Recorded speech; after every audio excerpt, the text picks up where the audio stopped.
Bonjour et bienvenue dans le 13h de RTI1. Au sommaire de cette édition, le RGPH 2021, c'est du 8 au 28 novembre prochain. On approche de la fin. Les agents recenseurs continuent l'opération. Ils se sont rendus ce matin chez le président Alassane Ouattara qui s'est fait enrôler avec la première dame Dominique Ouattara. Vous le verrez en tout début de journal. La commune de Yamoussoukro abritera pendant une semaine la 10e édition des JNVA, les Journées nationales pour la valorisation de l'agriculture, des ressources animales et halieutiques.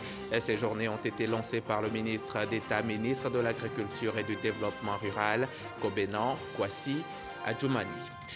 Et c'est ce jeudi que démarre la campagne nationale 2021 des 16 jours d'activisme contre les violences faites aux femmes. Dans une déclaration faite au nom du gouvernement, la ministre de la Famille, de la Femme et de l'Enfant invite les populations à se mobiliser davantage contre les VBG.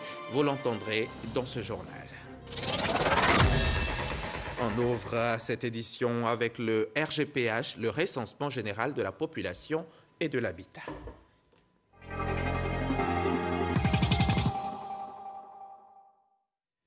Le RGPH 2021 tire donc à sa fin. Il a démarré depuis le 8 novembre dernier. Les agents recenseurs continuent de sillonner la Côte d'Ivoire entière. Ce matin, quelques-uns d'entre eux se sont rendus au domicile du chef de l'État. Le président Alassane Ouattara s'est donc fait enrôler. Son épouse également l'a fait et toute la maisonnée. Jérôme Kofi Abolin était présent lors de l'opération. Il nous en parle maintenant. Jeudi 25 novembre 2021, il est environ 10 heures quand les agents recenseurs sont sur place à la résidence du président de la République Alassane Ouattara dans le cadre du recensement général de la population et de l'habitat pour l'année 2021. Ils sont donc venus pour procéder au recensement du chef de l'État et de son entourage. Juste après qu'il a été enrôlé, le président de la République Alassane Ouattara a saisi l'occasion pour s'adresser aux populations. En les invitant à se faire enrôler, il a situé sur l'enjeu de cette opération. Chères Ivoiriennes, chers Ivoiriens, je viens de me faire enrôler et je le fais maintenant parce que j'ai été en voyage, comme vous le savez. Et là, je l'ai fait et vous savez, le recensement général est très important pour notre pays. D'abord, ceci nous permettra d'avoir une idée assez précise de la population, de sa répartition sur l'ensemble du territoire, que ce soit dans les régions, dans les communes, dans les sous-préfectures, et également sur la base de ce recensement, nous pourrons procéder à la réévaluation du programme national de développement pour faire les investissements nécessaires en fonction de la densité de la population et nous assurer que partout nous avons tenu compte des desiderata de nos concitoyens. Donc je vous invite vraiment à vous faire recenser. C'est très important pour notre pays, c'est très important pour le gouvernement. Je vous demande personnellement de le faire parce que ceci nous permettra d'aller encore plus vite et de toucher chaque résident de notre pays sur le territoire national. Depuis le 8 novembre 2021, les agents recenseurs sont sur le terrain pour permettre aux populations sur le sol ivoirien de se faire enrôler. La fin de l'opération est prévue le 28 novembre 2021. À l'instar du chef de l'État, il est donc demandé à toutes les personnes vivant en Côte d'Ivoire de permettre aux agents recenseurs de mener à bien l'opération. Et s'il y en a qui se demandent encore s'ils sont concernés par l'opération et surtout à quoi sert le recensement, je vous propose alors d'écouter Nialé Kaba. Maintenant, la ministre du Plan et du Développement était l'invitée des rédactions de Fraternité Matin. Recensement général de la population et de l'habitat 2021. C'est parti depuis le 8 novembre. Son objet essentiel est d'aider à une meilleure allocation des ressources pour le bonheur des populations avec des données fiables. Les données issues du recensement de la population 2021 permettront notamment de faire le suivi et la revue du PND 21-25, d'évaluer les politiques sectorielles dans tous les domaines, et de fournir des informations statistiques récentes et fiables permettant le suivi des agendas internationaux. Son objet connu, les journalistes des rédactions de Fraternité Matin ont passé au crible toutes les étapes de l'opération de sorte à avoir une seule appréciation de cet outil d'aide à la prise de décision. Au nombre des préoccupations, la nature des concernés. C'est tous ceux qui résident sur le territoire, sans distinction de nationalité. Comme il s'agit de dimensionner les équipements, c'est ceux qui en bénéficient qui sont recensés. Par contre, si vous avez des Ivoiriens hors du pays qui ne vivent pas pendant 6 mois sur le territoire national, ils ne sont pas concernés par le recensement général de la population et de l'habitat. Pourquoi? Si l'agent recenseur vient à votre domicile et que le bébé vient d'arriver il y a 1 heure, il faudra le déclarer parce qu'il a des besoins qu'il va falloir prendre en compte dans la programmation du développement. Que fait-on des réfractaires? Dans certains pays, les gens sont contraints par la loi à se faire recenser. En Côte d'Ivoire, on a compté jusqu'à présent sur le comportement citoyen et des Ivoiriens et des non-Ivoiriens pour pouvoir donc recueillir les données. Pourquoi l'opération dure-t-elle 3 semaines? C'est une norme internationale. C'est le maximum qu'on fait, quelle que soit la taille du pays, quitte à procéder à des découpages par zone. C'est-à-dire que tout le territoire n'est pas fait au même moment, mais c'est vraiment 3 semaines le temps pour pouvoir faire le recensement partout. Selon Mme le ministre du Plan et du Développement, les premiers résultats sont attendus pour fin avril. Coût de l'opération, 23,9 milliards de francs CFA et mobilisera 38 000 agents recenseurs.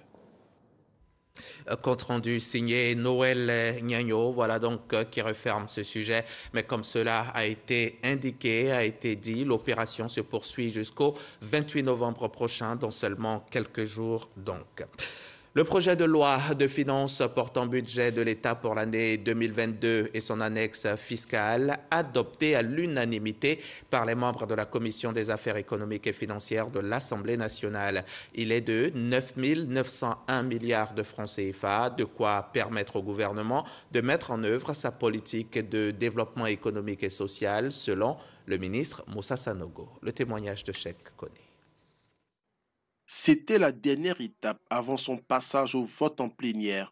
Dans la nuit du vendredi au samedi 20 novembre, les parlementaires ont voté en commission le projet de budget de l'État et l'annexe fiscale 2022, après de longs échanges avec les émissaires du gouvernement. Nous sommes heureux simplement parce que le travail que nous avons fait a été adopté par l'Assemblée, ça a été un long travail et naturellement on ne peut que s'en réjouir. Mais au-delà, c'est surtout, je l'ai indiqué tantôt, la qualité, la richesse de nos échanges, la profondeur donc, des propositions qui ont été formulées, leur pertinence, ce sont des choses qui nous ont vraiment réjouis.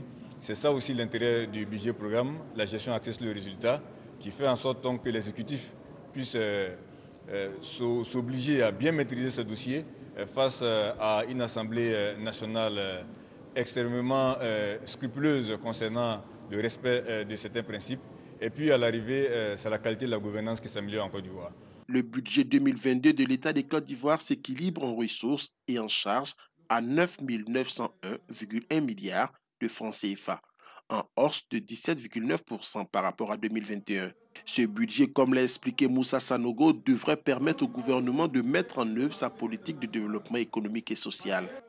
Pour ce faire, plusieurs secteurs d'activité devraient connaître un regain de dynamisme pour soutenir la croissance économique. Il s'agit entre autres du secteur primaire qui connaîtra une progression de 1,6% et le secteur secondaire qui progressera de 10,4% grâce à l'énergie, le BTP et les industries. S'agissant de l'annexe fiscale, 25 articles la composent. On note le relèvement du taux de droit d'accise sur le tabac et l'institution d'une taxe sur les jeux du hasard.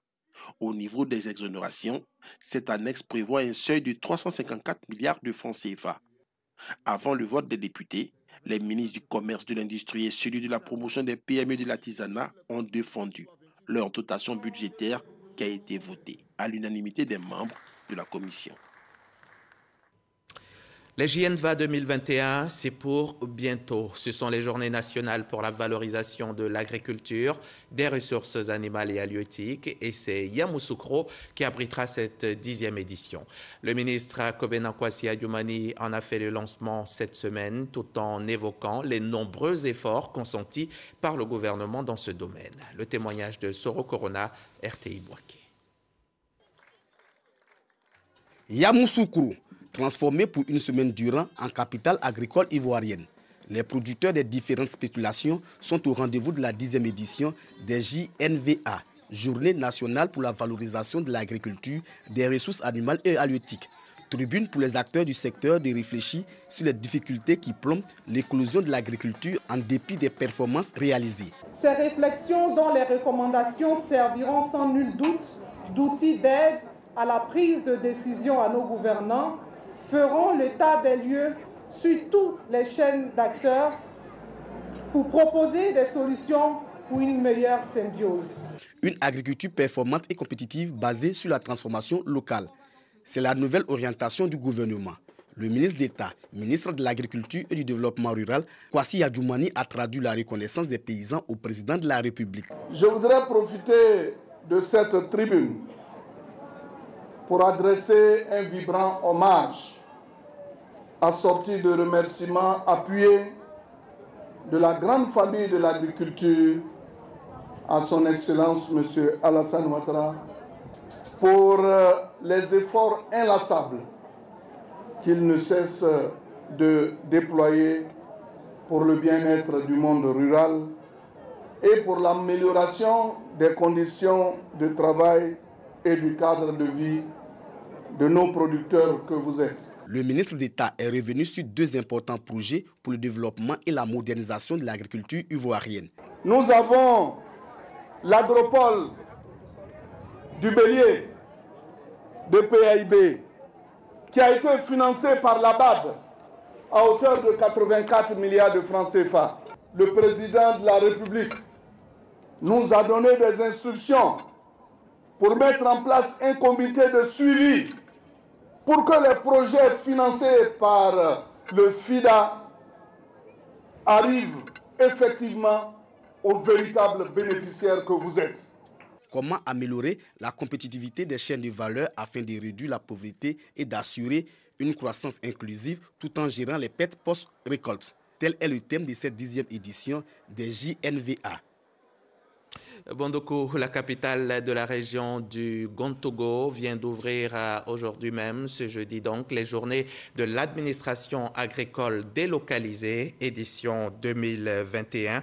Et en attendant le top départ officiel de ces journées, top départ qui sera donné cet après-midi par le ministre d'État, ministre de l'Agriculture et du Développement rural, Kobena Kwasi Adjoumani, c'est Koulibaly Noun, le directeur général de la planification, qui a dressé le bilan du PNIA 2. On verra tout cela ce soir dans le 20h. Ce sera l'affaire de Noël Niagno. On en vient maintenant à cette question. Quelle est la situation des droits de l'homme en Côte d'Ivoire? Pour avoir la réponse, je vous invite au briefing avec le corps diplomatique. Un rendez-vous d'échange entre le Conseil national des droits de l'homme et les diplomates accrédités en Côte d'Ivoire. Pour la présidente du CNDH, les avancées en matière de droits de l'homme sont notables. Elle le dit au micro RTI 1 d'Abou Sanogo. Briefing du corps diplomatique avec les diplomates accrédités en Côte d'Ivoire. Une activité du CNDH, le Conseil national des droits de l'homme, qui a pour objet de servir de cadre d'échange et de partage d'informations sur la situation des droits de l'homme en Côte d'Ivoire. Il s'est agi pour la présidente du CNDH, Namizata Sangare, de présenter la situation globale et les perspectives dans la mise en œuvre de son mandat, ainsi que les diligences menées. Dans son exposé, Namizata Sangare a abordé plusieurs sujets, notamment les questions sécuritaires, le dialogue politique. Nous leur partageons la situation des droits de l'homme à la lumière de notre vécu sur le terrain. Nous essayons d'améliorer leur compréhension sur certains points de la situation dans notre pays. Ensemble, nous profitons pour solliciter également leur accompagnement dans la mise en œuvre de certaines activités. Et sur les requêtes traitant des violences basées sur le genre, du 1er janvier au 31 octobre, 110 cas de viol et tentatives de viol ont été enregistrés.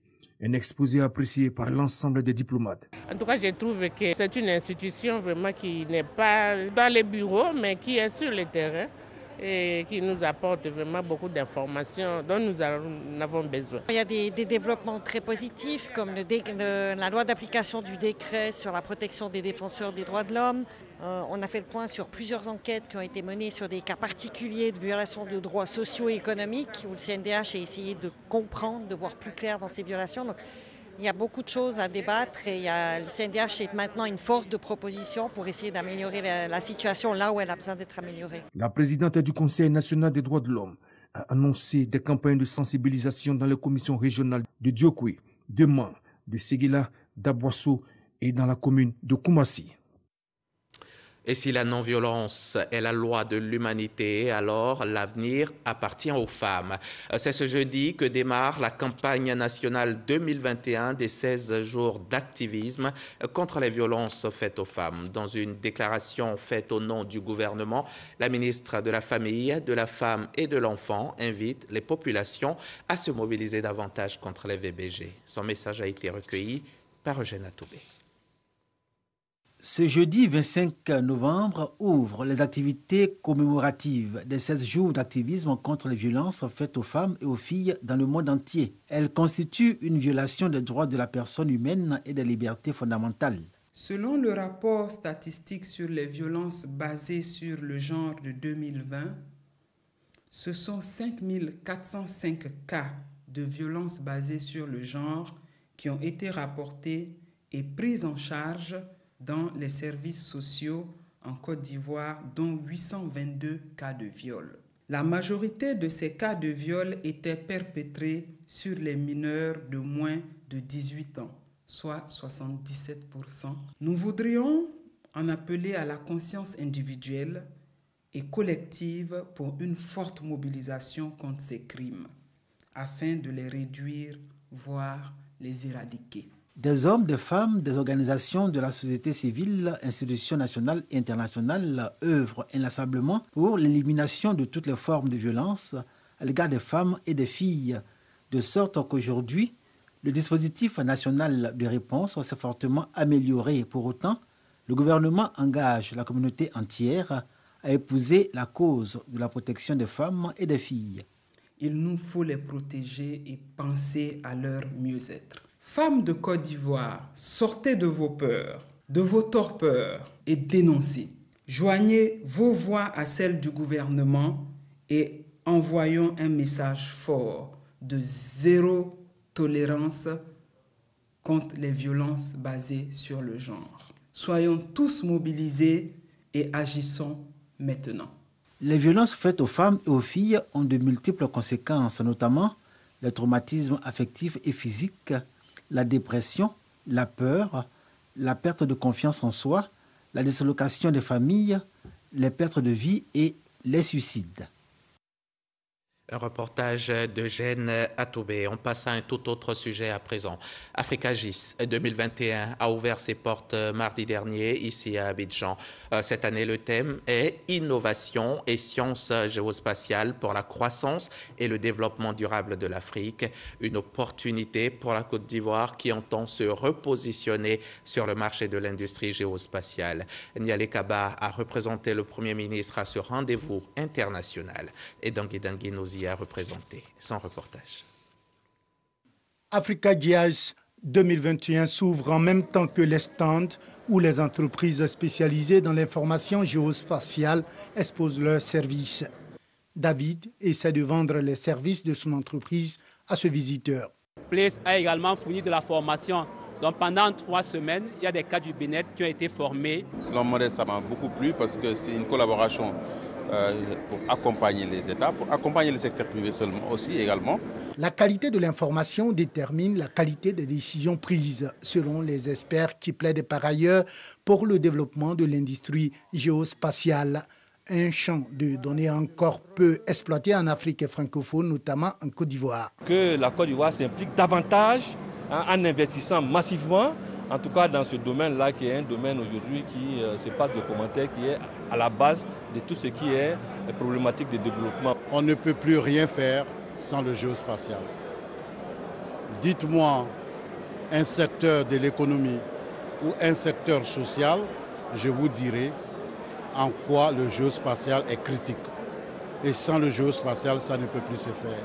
Les autorités misent sur l'Africa GIS 2021 pour se repositionner sur le marché de l'industrie géospatiale. En abritant cet important rendez-vous, ça permet donc de positionner déjà notre pays dans cet écosystème qui fait plusieurs milliards de dollars donc, de chiffre d'affaires annuel. On ne peut plus planifier sans information fiable. Et l'espace justement, permet de disposer de ces informations de la façon la plus précise possible. Africa GIS 2021, c'est 4 jours de travaux avec 500 experts de 60 nationalités sur le thème Innovation et sciences géospatiales pour la croissance et le développement durable de l'Afrique. On va au chapitre Covid de ce journal, chapitre sombre mais essentiel à la sensibilisation.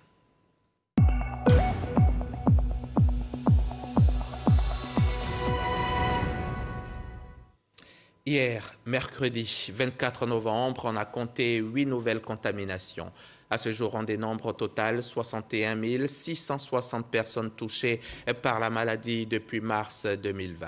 Là, ils sont quelques centaines encore malades, 331 cas exactement qui sont encore actifs. Des morts, on en a enregistré énormément, jusqu'à 703, tous décédés du fait de ce virus insolent. Il n'y a pas encore de remède miracle contre le coronavirus, mais on peut quand même se donner les chances de l'éviter. Respectons juste les gestes barrières, faisons-nous vacciner. Tout bonheur commence par un petit déjeuner tranquille, c'est bien ce qu'on dit. Et le petit déjeuner idéal, équilibré, comprendra donc du café, du thé avec un aliment riche en protéines, soit des œufs, soit du yaourt au soja, soit encore du fromage blanc avec un fruit de saison et un produit contenant des glucides comme des biscottes.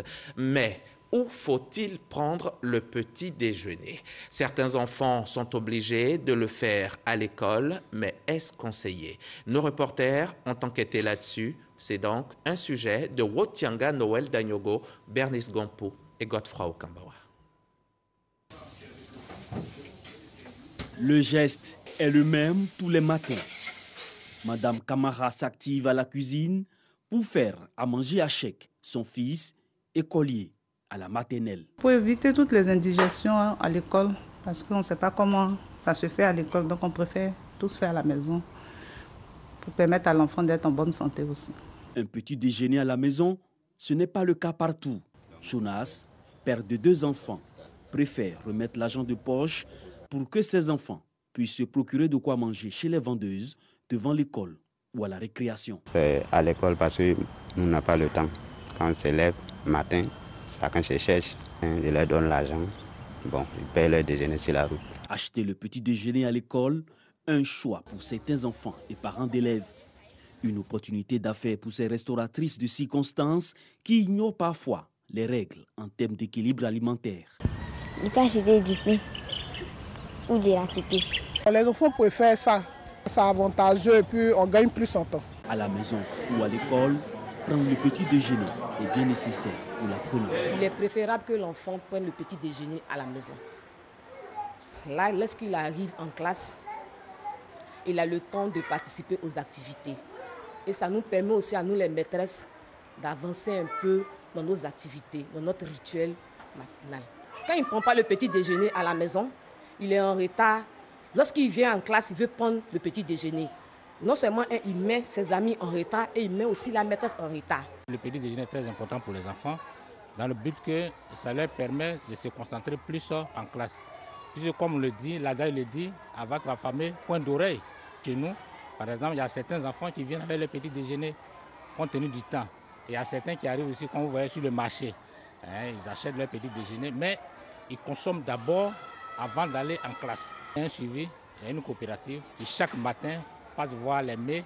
Voilà, elle vérifie d'abord avant que les femmes ne commencent à vendre. De l'avis du spécialiste, les avantages du petit déjeuner pour les écoliers sont nombreux. Mais il faudra faire attention à la santé de l'enfant. Lorsque l'enfant doit acheter de la nourriture dehors, mais on ne connaît pas la qualité de cette nourriture-là. Et parfois, les enfants quittent la maison n'étant pas malades, mais ils reviennent de l'école tout malades avec de l'intoxication alimentaire. Et tout autour des écoles, il y a aussi des aliments qui parfois ne respectent pas les normes. Et donc, on propose plusieurs gammes de produits qui sont tellement sucrés, raffinés, avec beaucoup des additifs alimentaires qui ne sont pas homologués. Et nos enfants, en les mangeant, on est en train de nous-mêmes créer encore un autre problème à nos enfants à court et à long terme. Dr Ouroupou insiste sur la qualité du petit déjeuner pour l'apprenant avant son départ pour l'école. Quand l'enfant ne prend pas son petit déjeuner, il brûle les calories. Et souvent, à partir de 10h, 11h, la concentration de l'enfant diminue. Et si on peut accompagner même avec un verre d'eau, c'est important de s'hydrater le matin. Il n'y a pas un petit déjeuner idéal. On adapte le petit déjeuner selon la situation sociale et selon la base culturelle de chaque famille. C'est important de préciser. Parce que souvent, les gens pensent que le petit déjeuner se résume à du pain, des beurres, des fromages, de la confiture, ou bien soit des biscottes, ou bien soit des omelettes. Et on se bat tout le matin à vouloir faire cela. Alors que peut-être un petit déjeuner peut être juste composé une bonne bouillie légère à base de céréales, de farine de sorgho, de maïs. Ça peut même être aussi à base de flacons d'avoine qu'on peut donner. Mais il faudrait aussi apprendre aux enfants au petit déjeuner à apporter un peu de fruits. Pour mieux apprendre, il faut être en bonne santé. Cependant, le petit déjeuner pour l'enfant à la maison comme à l'école doit tenir compte des normes de qualité et d'hygiène. Un petit déjeuner tranquille, c'est le pur bonheur. Allez-y demander à Arlène Poka, elle en sait beaucoup. À Safou, dans le département de Tomodi, ils sont nombreux, ces élèves qui prennent le petit déjeuner à l'école, mais qui n'avaient pas de toilette pour se soulager. Imaginez le casse-tête, mais c'est fini, heureusement. Tout est rentré dans l'ordre. Les habitants du village, tout sourire, viennent d'inaugurer les latrines scolaires réalisées grâce au partenariat Habitat for Humanity de Lions Club. Walter Amadou Ouattara. Ce sont au total 28 points d'eau, un nouveau forage et 10 blocs latrines qui ont été construits et réhabilités dans le cadre du projet Eau, Hygiène et Assainissement. Plus de 3000 élèves et personnels enseignants auront désormais accès aux toilettes et ne déféqueront plus à l'air libre. Les partenaires au projet Habitat for Humanity et le Lions Club sont satisfaits de cette collaboration. Le financement de ce projet de près de 80 millions qui vise le renforcement des conditions de santé et d'hygiène des familles vulnérables des communautés rurales des régions du Bélier et du Nzi a été bouclé début 2021.